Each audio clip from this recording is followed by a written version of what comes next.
সকালের স্মৃতিসৌধ আসলে খুব সুন্দর, জায়গাটা দেখার মতো। একাই আসছি ঘুরতে, দেখাচ্ছি আপনাদের হালকা একটু। শুক্রবারে মানুষ সকালবেলা কিছু কম থাকে। অনেক সুন্দর। আর আজকের হালকা বৃষ্টির ওয়েদারটাও খুব ভালো।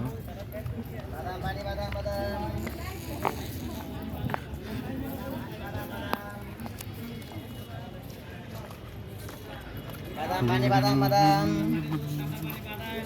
আইসক্রিম আইসক্রিম আইসক্রিম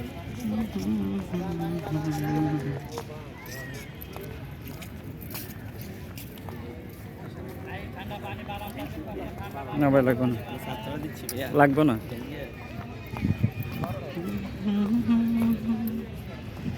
আসলে এখানে অনেক প্রতারক আছে। অনেকে হাতে একটা রঙের ডিব্বা আর একটা তুলি নিয়ে আসে, হাতে আঁকার পরে বলে ভাই 50 টাকা 100 টাকা দেন। তো অনেক বিরক্তকর, সব জায়গায় আছে এরকম।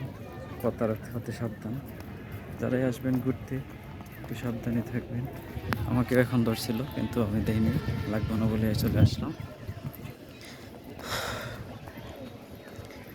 ভিউটা খুব সুন্দর, দেখছেন সবাই। আমি আগে আস্তে আস্তে আগে চলে আসছি। আসলে আমি নতুন ইউটিউবিং করি, আমার ইউটিউব চ্যানেলে সাবস্ক্রাইবার কম এবং ভিউ কম আসে। সবাই একটু সাপোর্ট করবেন নতুন নতুন ভিডিও দেখার জন্য। আমি এভাবে ব্লগ ভিডিও নিয়ে আসবো, অনেক বিভিন্ন নিউজ ভিডিও নিয়ে আসবো আপনাদের জন্য। যারা পাশে থাকবেন সবাই দেখতে পারবেন ইনশাআল্লাহ।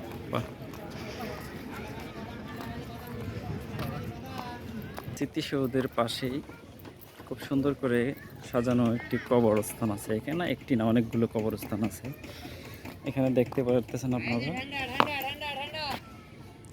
অজ্ঞাতনামা শহীদদের কবর। আসলে বিকেলবেলা এখানে অনেকে এসে এটার উপরে বসে আড্ডা দেয়। শহীদদের সম্মানটা কীভাবে আমরা রক্ষা করতে পারি সেটাই বুঝি না। অনেকে কবরস্থানে বসে টিকটক ভিডিও বানায়। যাই হোক, এখানে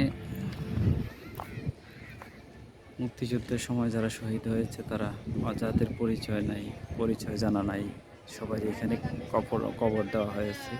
এরকম অনেকগুলো আছে, সবটিতেই লেখা আছে অজ্ঞাতনামা কবরস্থান।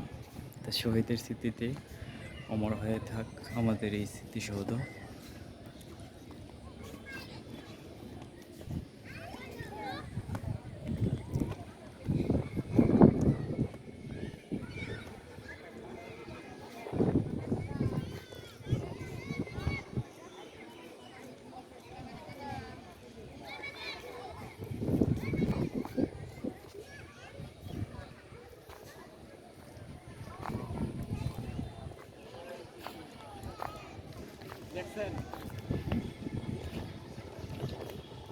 অনেক মানুষ এখন আসতেছে, আবার অনেকেই যাবে আসবে, আবার অনেকেই